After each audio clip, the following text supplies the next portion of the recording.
So good afternoon friends. आपल्याला आता काय करायचंय, सगळ्यांना अलॉटमेंट झालेली आहे आणि अलॉटमेंट जी झालेली आहे राईट, तर त्या अलॉटमेंट मध्ये दोन टाईपचे लोक आहेत. म्हणजे एक टाईपचे लोक आहे ज्यांना कॉलेज आवडले आणि दुसऱ्या टाईपचे लोक आहे की कॉलेज त्यांना नाही आवडलेलं आहे, बरोबर आहे.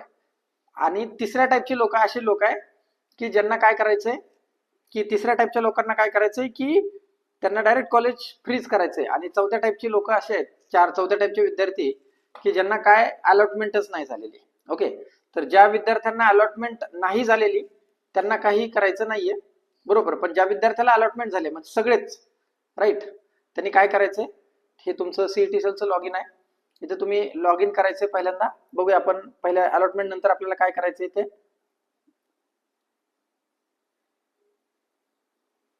इथं तुम्ही पहिले लॉग इन करा.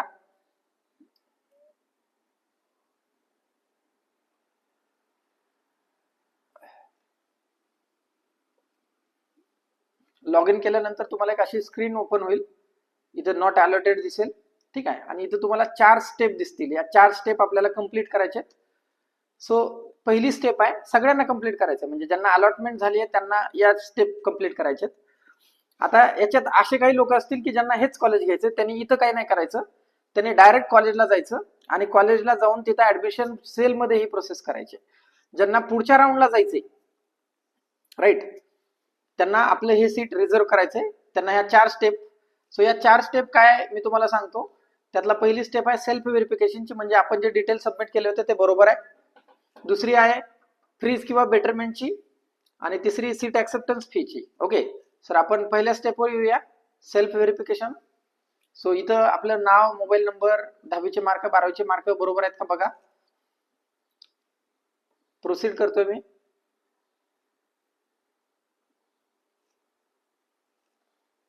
प्रोसीड केल्यानंतर आता इथं बघा, आपण जे डिटेल सबमिट केले होते तेच डिटेल आहेत का बघायचे. इथं तुम्हाला तुमचे जे डिटेल्स तुम्ही सबमिट केले असतील, पीडब्ल्यूडी वगैरे वगैरे, ते येत राहतील. तेवढं तुम्हाला काय करायचं, क्रॉस चेक करायचंय. बघा इथं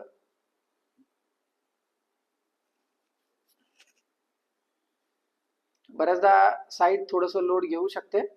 त्याच्यानंतर तुमचे 10वीचे मार्क्स, 12वीचे मार्क्स, 12वीचे मार्क्स, त्याच्यामध्ये फिजिक्स, केमिस्ट्री, मॅथमॅटिक्स, इंग्लिश हे चेक करायचे जे बरोबर आहेत का. मला वाटतं सगळ्यांचे बरोबरच असतील. जर कुणाचं काही चेंजेस झालेले आहेत, इम्प्रुव्हमेंट एक्झाम वगैरे दिलेला आहे, तर त्याला ते आता इथं चेंज करता येईल. मला वाटतं हे डॉक्युमेंट तुमचे ऑलरेडी व्हेरीफाईड झालेले आहेत राईट. आता मी याला या ठिकाणी सेव्ह आणि प्रोसीड करतोय.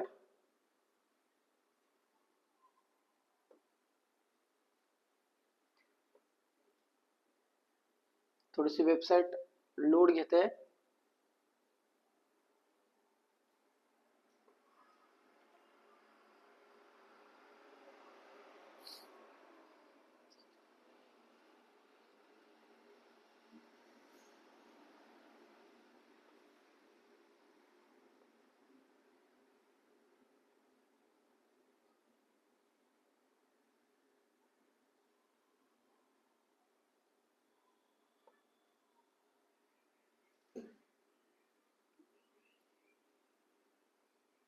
आय ऍग्री करायचे.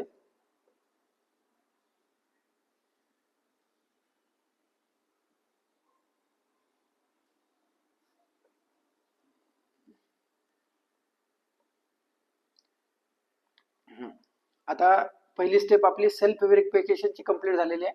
आपण सेकंड स्टेप कडे येतोय, बेटरमेंट आणि प्रोसीड आणि फ्रीज आणि प्रोसीड. आता फ्रीज म्हणजे काय, की ज्यांना, म्हणजे सेकंड एक्सप्लेन करतो, ज्यांना कॉलेज हेच घ्यायचंय त्यांच्यासाठी आहे. तर त्यांनी काय करायचंय, हे घरी बसून नाही करायचं. याच्यासाठी तुम्ही कॉलेजला जावा, तुमचे सगळे डॉक्युमेंट द्या आणि मगच फ्रीज करा. ओके, पण सगळ्यांनी मी असं म्हणेल की ज्यांना सीयूपी सीएस भेटलेलं नाहीये किंवा त्यांचं आवडतं कॉलेज जे आहे ते भेटलेलं नाहीये, त्या सगळ्यांनी बेटरमेंटला जायचंय. या बेटरमेंटचा अर्थ असा आहे की आता आपल्याला जे कॉलेज मिळालंय त्याच्यावर तो आपलंच कॉलेज आहे, म्हणजे ते एक फिक्स झालेलं आहे. आता आपण याच्यापेक्षा पुढचं कॉलेज बघूया सेकंड राऊंडला. ओके, आणि जर ते सेकंड राऊंडला आपल्याला बेटर कॉलेज अलॉट झालं तर ठीक आहे, जर नाही झालंय अलॉट इथं मी तर माझं हे कॉलेज राहणार आहे. मी आता इथं पासवर्ड टाकतोय. पासवर्ड टाकल्यानंतर मला ओटीपी येईल, जो रजिस्टर्ड मोबाईल नंबर आहे. आता ओटीपी गेलेला आहे विद्यार्थ्यांना.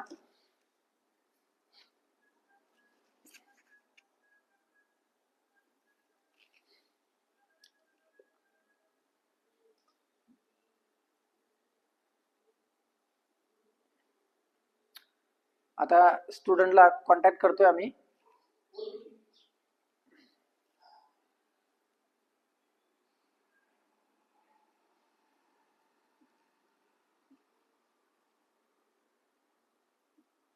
विद्यार्थ्याला कॉन्टॅक्ट सुरू आहे.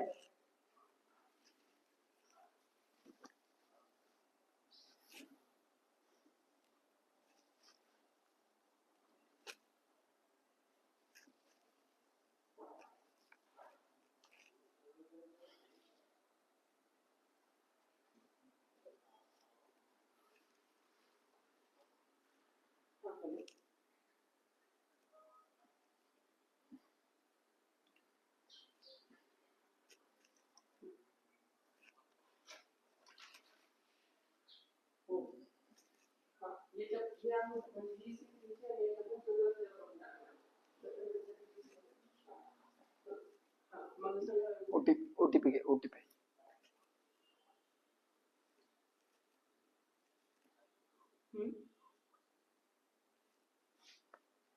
ओटीपी टाकतोय आम्ही.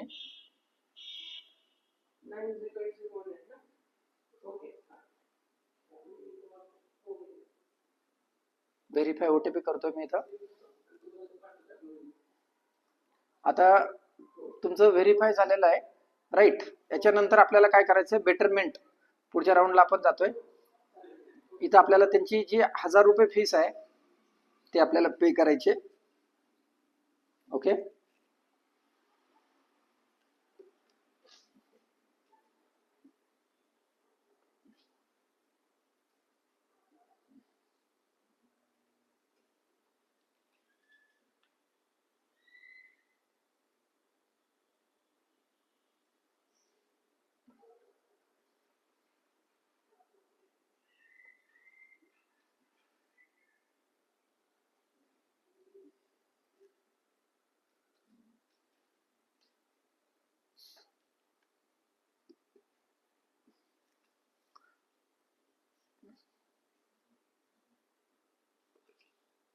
या ठिकाणी मी पेमेंटसाठी खूप वेगवेगळे मेथड आहे.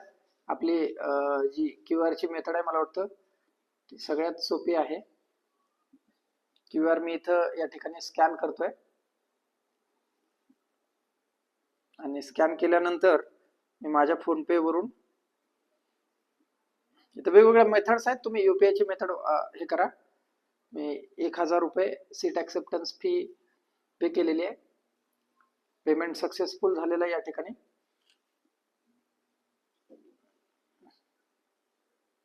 ओके. ऑटोमॅटिकली स्क्रीन पाठीमागे जाणार आहे, राईट. सो आता ही यांची सीट ऍक्सेप्टन्स फी कंप्लीट झालेली आहे. इथं बेटरमेंट स्टेटस बघा, बेटरमेंट नॉट फ्रीज. ओके. आणि म्हणजे याचा अर्थ की हे आपलं ऍडमिशन सिक्युअर झालेलं आहे, घरी बसून करायचंय. ओके. आणि इथं मी या ठिकाणी सांगेल की आता याच व्हिडिओला मी याला जोडून थोडंसं पुढचं सांगतोय. आता आपल्याला राऊंड 2 भरायचा आहे 20च्या पुढं, राईट. तर इथं बघा की तुम्ही जो राऊंड 1 ला ऑप्शन भरला होता ना, तो इथं आहे प्रिंट डिटेल ऑप्शन फॉर्म आहे, राईट. म्हणजे हा ऑप्शन फॉर्म तुम्हाला डिटेल इथं दिसेल, राईट. सो याची प्रिंट काढून घ्या, राईट. तर का काढा, तर त्याचं आपल्याला राऊंड 2 च्या स्ट्रॅटेजीला कामाला येणार आहे. Print detail option form, detail पाहिजे. बरेच जण नुसते कोड पाठवता. ओके. सो हे एवढंच प्रोसेस करायचे. बेटरमेंट करण्यामध्ये काही हार्म नाहीये. हार्म याच्यासाठी नाही की हे कॉलेज आता फिक्स झालेलं आहे आपलं. फक्त काळजी एवढी घ्यायची, राऊंड 2 ला याच्यापेक्षा बेटरच कॉलेजेस टाकायचे. याच्या खालचे कॉलेजेस आपण वर घेऊ शकतो. पण जर आपल्याला खालचं कॉलेज पाहिजे असेल तरच, म्हणजे कारण तुमचा हा जो ऑप्शन असणार आहे, हा ऑप्शन फॉर्म मध्ये बाय डिफॉल्ट तुम्हाला ऑप्शन न टाकता तो शेवटचा ऑप्शन येणार आहे. ओके. काही अडचण असेल तर आम्ही तुम्हाला त्यावेळेस गाईड करूया. So thank you.